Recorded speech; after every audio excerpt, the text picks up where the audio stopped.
Welcome to Not Starving Artist, the podcast. I'm your host, Brooke Benson, money coach and equity actor. I am your financial cheerleader, here to help you build your financial confidence and have power over your money. The best part, no budgeting or bi-weekly paychecks required. I went from being a broke BFA grad having weekly panic attacks about money to a financially confident, wealth-building actor and business owner. Money gets to feel fun, simple, and sexy, and I am going to show you how. Hey everyone, welcome to my brand new podcast series, Inside One-on-One Coaching, where I'm giving you an inside look on what a private money coaching call is actually like, and to show you how much can shift for you from just one single coaching session. These episodes are real one-on-one coaching calls. Some are with current and past clients, and some are people I've never coached before, and everyone has given permission for these calls to be shared with you here. A full one-on-one coaching package is 3 months long with weekly coaching sessions, unlimited text and voice messaging support with me, and access to the full video curriculum from my signature group coaching program, Cashed Up Creatives. One-on-one coaching is for creatives, business owners, and those of you whose brains just have a hard time following traditional money advice. You'll get personalized strategy and support to help you understand your numbers without a spreadsheet, fully fund your savings, invest your first $1,000, spend money guilt-free, and finally build a relationship with money that feels easy and supportive. The investment for this package is $4,000 or 3 monthly payments of $1,400. You can book a sales call with me to learn more about one-on-one coaching and what that would look like for you, and the link is in the show notes. Let's get to it. Hi, McKenna. How are you? Dang, how's it going? It's going good. So, catch me up. How are you? I read your form, but talk to me about where you are and then what you want coaching on today. Yeah, I am doing so well. I live in San Francisco now, which was a big change, So amazing. and it's going well. I live with Laura, my friend, and Douglas, my dog, and never thought I'd move to a city ever, ever. I was like headed to the mountains, hopefully never to like see anyone ever again. Just kidding, but like not really. And yeah, no, I'm living here and I know that it's a temporary place to live. It is quite expensive to live here. And I don't know, it's I'm kind of just soaking in the time in this phase of my life that I get to be in a city because I know it's temporary. And yeah, otherwise my job stayed the same. So I work remotely doing operations for a small business, which I have grown to really, really love, especially like the freedom that it gives me. I have a ton of autonomy, which is amazing. And then I have a few little side gigs, some for fun, some for extra resources, and also just fulfillment. And I'm looking to start a few more little side gigs, not a few more, maybe one more. And then I'm trying to limit my work. Right, We're sure. slowing down here. Yes. And yeah, I don't know. I think we've had conversations before, like you and I've grown a lot in my money journey recently. And I don't know, I think I'm still struggling to identify goals of what is quote realistic, what is possible. Is it kind of outlandish to ask for certain things or I don't know. I think there's still just so much work to be done in that area for me. And I'm sure you feel similarly, but I feel like as I really work hard on these other areas of my life and that they've gotten so much better, the money journey is like coming to the forefront where it's like, you can't forget me. Like we've Money got to does make sure this that. happen. She'll do it. Yep. And so yeah, that's kind of where I'm at. That's my spiel. Yeah. Okay. So talk to me about realistic goals. Is this realistic, that thought? Talk Hmm. to me about what that means for you. And then I want to hear some specific examples of like, I'm trying to set a goal here, but I'm coming up against what I actually want and what's realistic.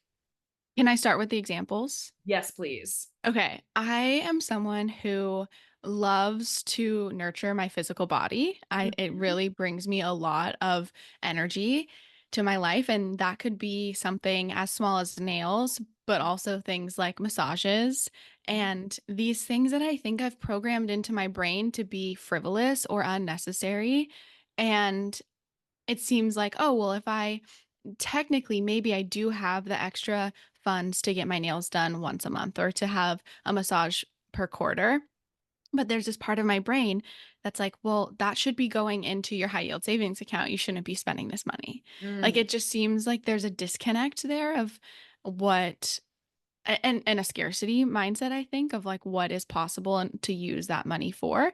And then even once it gets into the buckets that I'm saving for, it's so hard for me to pull it out of there. Mm-hmm. Yeah. So let's start with when your brain is saying that should be going into your high yield savings account. Why should it be going there? Like what's the reasoning? I think because my entire life I've been living paycheck to paycheck in this way of just hustling. Like we are working, we are grinding, which I don't align with that at all. It's just like survival purely. I think that now that I'm able to put a little bit away, I'm like, it feels good. That's number one. It feels good to like have those extra resources. But then it's like, once you get it in there, like, you shouldn't touch it. Like, you worked so hard for so many years to even see this number raise even a teeny tiny bit. And so I think there's just this phrase in my head that keeps coming up, which I know is not true, but we're gonna honor it, is I'm wasting that money. If I spend it on nails, I'm wasting that money. Or if I get a massage, I'm wasting that money. Mm-hmm. Yeah. It feels like not a waste of money. Oh, that's a fantastic question. Yeah. Um, anything that I need like purely for my survival, Uh-huh. Uh-huh. which is so most things I do feel like I'm quote wasting money. Or if I'm spending it on someone else, I don't mind doing that.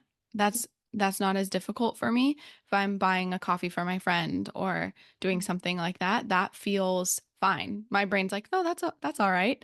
But if it's anything even groceries sometimes are hard for me where I'm like I leave the grocery store and I that's a really big priority of mine. I eat at home a lot because I love it and we get like a farm box every week. I go to the grocery store and I'm like, oh, $100 every week for groceries. Like, this is how I nourish my body and I love it. But like, you could be better about. Mm-hmm. I see those TikToks, right? It's like $50 for this haul or whatever it is. And it's like, well, could I put more effort in there and then this would be better spent? I don't know. Is this making sense? It is so much sense, yes. Okay. And let me just like name the stuff that we see on Instagram and TikTok when it's like turn $50 of groceries into like 3 weeks of meals, right? It's Yeah. like insane. Or even the credit card point realm where it's like how I spent $7 to go to Paris first class by using X Yeah. cards. And if you're not doing this, you're dumb. Like that kind of energy. Yes, And so totally. what it makes you feel like is like, oh, if I put a little more effort into this arena, I could be saving so much or I could be spending so much less. And one, these people, it's their part-time jobs to do this kind of content and to do this kind of stuff. So we're Yeah. forgetting that that's literally another part-time job, which you already have multiple of, right? Right. Like these other projects and things that you're doing. Hmm. So that's the first thing. Second thing is it's from the energy of cut back, cut back, cut back. So I want to ask you, is there a fear here that if you spend your savings that it's not going to get filled back up again? Oh, totally. Yeah, why is that? Totally. I mean, up until recently, I was working as an independent contractor. So I think that there was a mindset of like, this is temporary. Like I've never had employment that was quote traditional. And so I think I've never done the work around that mindset of like I'm working in non-traditional work and yet I'm applying like a traditional mindset to it because no one understands the structure. I'm speaking broadly, obviously.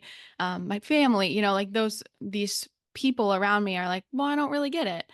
And so I think that that's certainly part of it. Mhm. I also just think that I need to do some more work around that belief in itself because I think it's partially rational, but it's partially a little bit irrational. Yeah.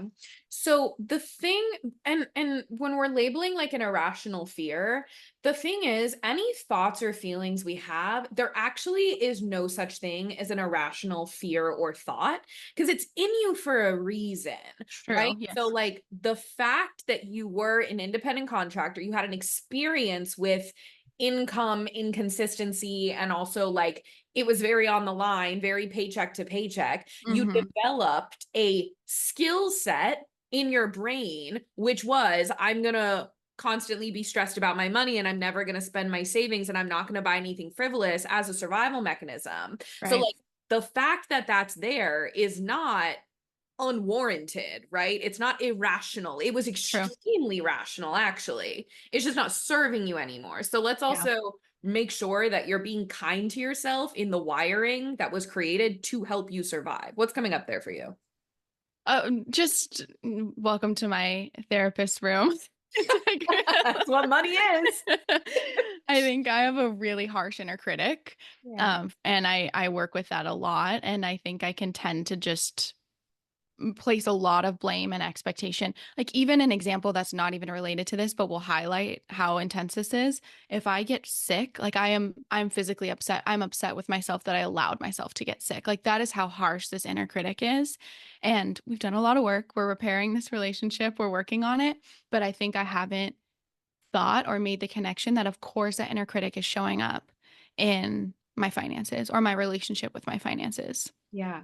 Have Yeah. you in your work with this inner critic, right? And what Mhm. you've been doing in therapy, have you named this version of yourself? Do you see her as a separate piece of you? Like how is that manifesting for you? Yeah, I don't think I could give you that exact like persona, but I do a lot of parts work with it. I think it's Cool. numerous parts within numerous different ages, most of them quite young. And Mhm. so this is a big journey for me for sure.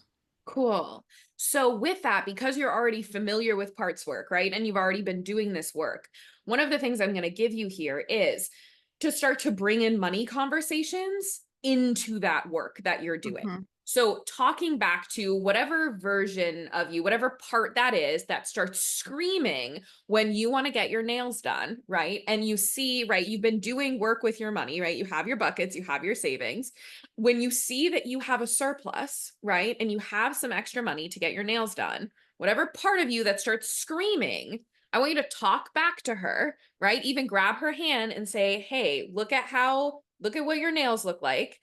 You're doing such a great job. Can I go get your nails done for you? Because look at what else." Like you can make it that silly and that whimsical, right? So it doesn't have to Totally. be this serious parts work when we talk about money. It's like, hey, baby girl, you're screaming. I'm going to go get you some pretty nails to distract you a little bit. And Yeah. then also, I'm going to show you our bank accounts and I'm going to show you how, like, we are actually totally fine. What Yeah. you're afraid of, I just haven't showed you. Hey, let me pull up my bank account so you can see what's going on. Well, you're hitting on something important that I Tell need to me. loop you in on. And I think part of it is like, I, of course, I know the numbers, but there's never a number that I'm like, oh, we're fine. You know what I mean? Yes, I Yeah. 100% know what you mean. So Yeah. talk to me about your savings. Tell me about what your buckets are. Tell Yeah. me about what numbers feel safe or unsafe. Tell me when it starts to tip into like panic territory. What's in your brain with it? Yeah. I primarily am working on an emergency fund. And Mhm. so I like am so even hesitant. Like I was not expecting to be nervous in this conversation at all, but I would love for 30K to be in that emergency fund. And to Why me, my 30K? brain, who knows? I Great. just So let's decided. get clear on that. Continue. Yep. And so that's like the primary one. I have started saving for some traveling in the next couple years, and so I'm putting bits away there. I have kind of, a move on the horizon, so starting to look at how I can chip in so that when that happens, it's not as overwhelming. Sure. But I think my goals are just wishy-washy. They're gray, and I think also because I'm like, oh, if I can get this arbitrary number of 30K, right? Which would sustain me for quite a while with my current lifestyle. I I don't know. I'm like, oh, and then it would be safe to do things that you want to do. Mhm. Or even like I have a dog emergency fund for my dog, and I saved quite a bit of money in that. And now it's for anything, right? But like when I want to take a trip, I'm like, oh, I could pull money from that fund to cover his dog, babysitting fees. But for some reason in my brain, I'm like, well, that's for emergencies. Like you can't, I don't know. There's just like this weird disconnect. I'm sure you've heard all of this before. It's not, it's Definitely. not new, but So with emergency money, yeah. it is so important that you actually say out loud, declare or write out what emergencies you are saving for. Why I say this is because the amount of people that I watched during our global pandemic not deem that an emergency enough to pull Mhm. money from their emergency fund. It's like, oh yeah, we just haven't gotten clear. It's like, as long as you're still breathing and surviving and gritting through it, it's Yeah. not an emergency enough, right? Right. So declaring, what are you actually saving emergency money for? And so I actually want you to split your emergency fund into two different buckets. I want you to have your emergency fund, which is going to be for medical things, a car accident. And I don't even love using the word emergency fund. Like, let's say an incredible job opportunity pops up for you in, like, not that an opportunity would come in like the middle of Colorado, in the middle of nowhere, mountain town, Yeah. but let's say someone's like, I'm selling my middle of nowhere Colorado cottage Yeah. and I want to offer it to you first at this crazy deal. All I need is the down payment. We don't want to consider that an emergency, but that would be what that money is for. So I Yeah. like to call it an opportunity fund as well. But those sorts of things, let's create a number for those sorts of things that feel really good. Mm. So a jumping off point for you is, do you have health insurance right now? Are Yeah. you out of pocket? Okay, I pay out of pocket, yeah. cool. What is your out of pocket maximum? I don't Know know. that. Know Yeah. that. Okay. I That think it's $5,000. It's cool. high. Yeah. Cool. Um, $5,000 as your starting point, right? So if you know that your out-of-pocket maximum is $5,000, let's have $5,000 in an emergency fund. So you know, Yeah. no matter what medical stuff comes up, you're covered. Yeah. Okay, so start there and then add a little on top of that, right? So like a couple of, maybe your emergency fund is like $8,000. Mhm. What if that's just for emergencies? Okay, $8,000. Mhm. You can decide what number feels good to you. That's just a jumping off point. Then I want you to have another fund called your on deck buffer. This is where you're going to be 3 months ahead on bills. Okay. What is your current lifestyle cost month to month to month? No, Phenomenal. these numbers.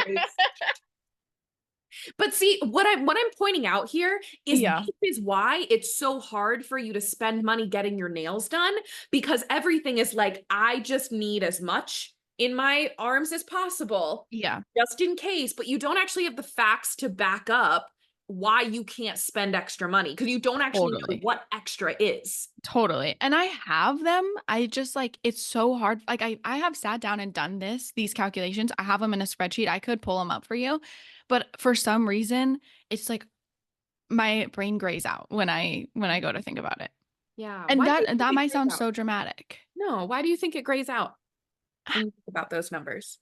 I I think because honestly, I have no I mean, I have like clues, Mhm. but I think that I there's like so much shame wrapped around in the money situation in my whole life, but in the money situation specifically.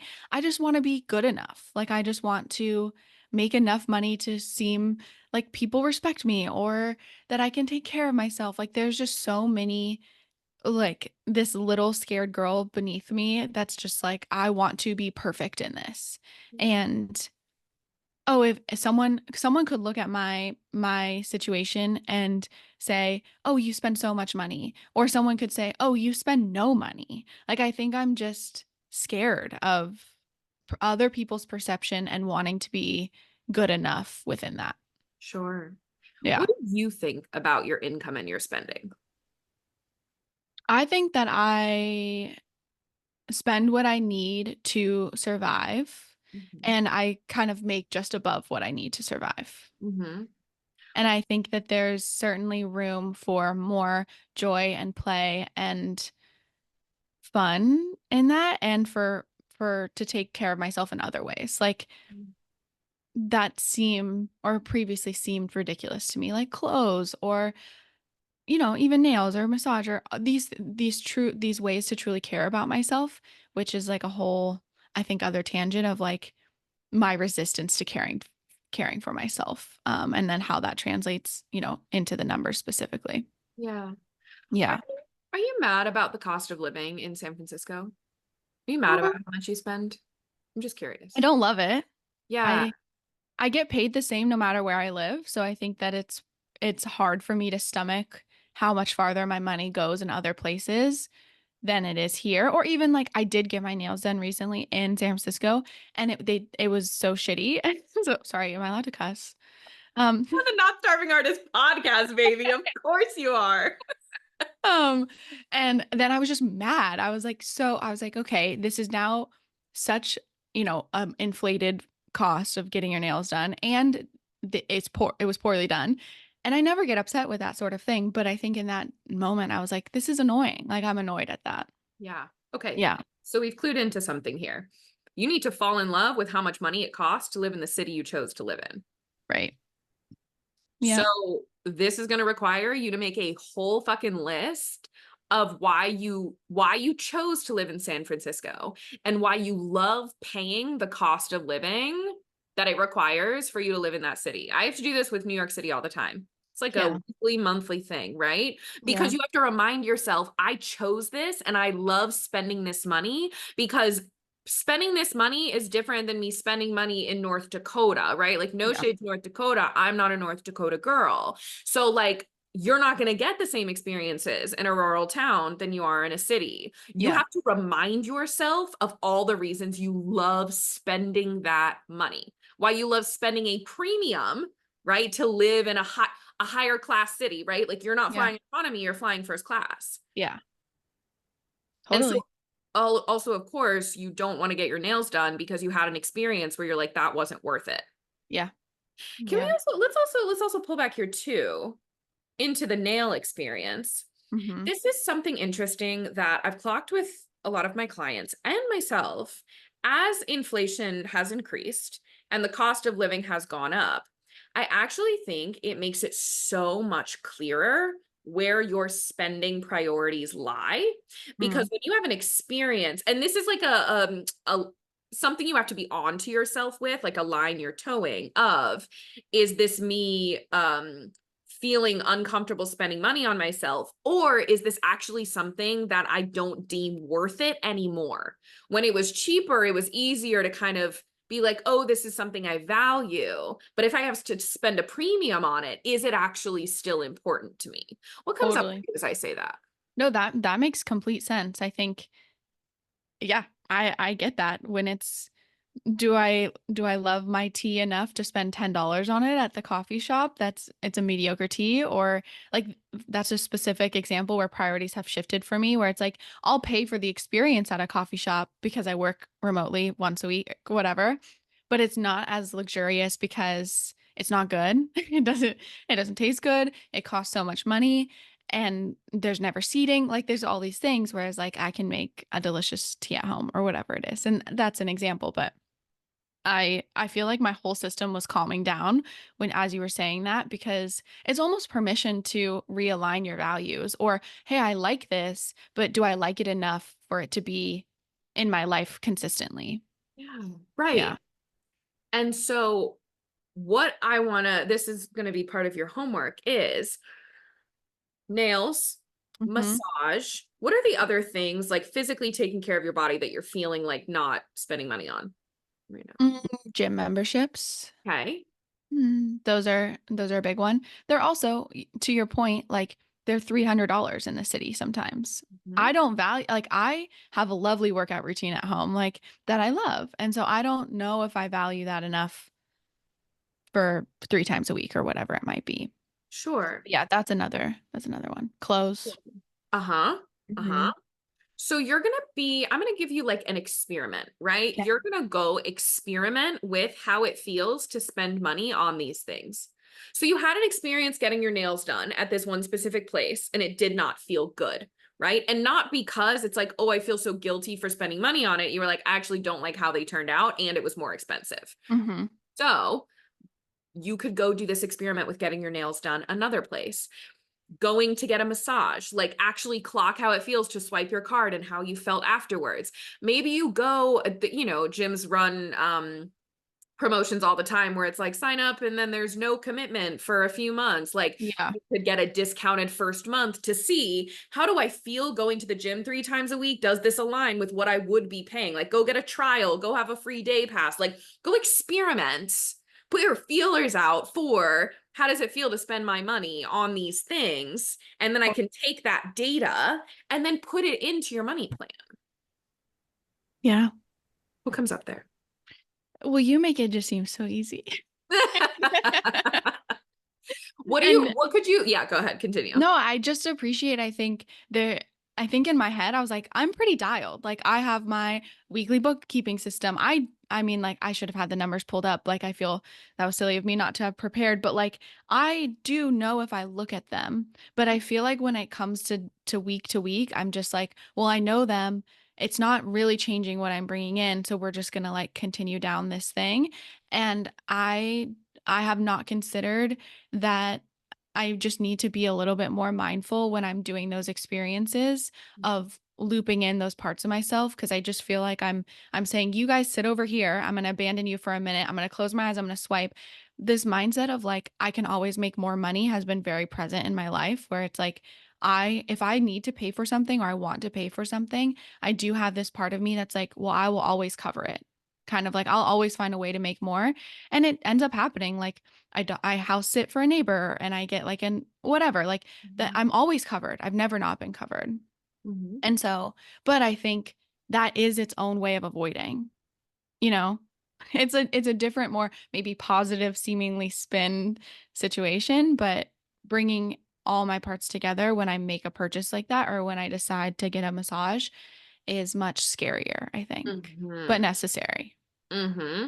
Yeah. So the thought I can always make more, you're exactly right. I love how onto yourself you are, where you're like, I can always make more, and then I can cover my eyes and Yep. sleep because I just believe Yep. it's like that sneaky abundance girly mindset where Yep. it's like, we're just abundant and I'm not going to look at my numbers or look at my bank accounts, which you do look at your numbers in your bank accounts, but it's like Mm-hmm. a sneaky way of that happening. Mm-hmm. But that doesn't mean that that thought is bad or wrong. That's actually an incredible thought to have. But I actually I'm like holding my fingers up because I want you to flip it. So right now, the thought is, I can always make more money, right?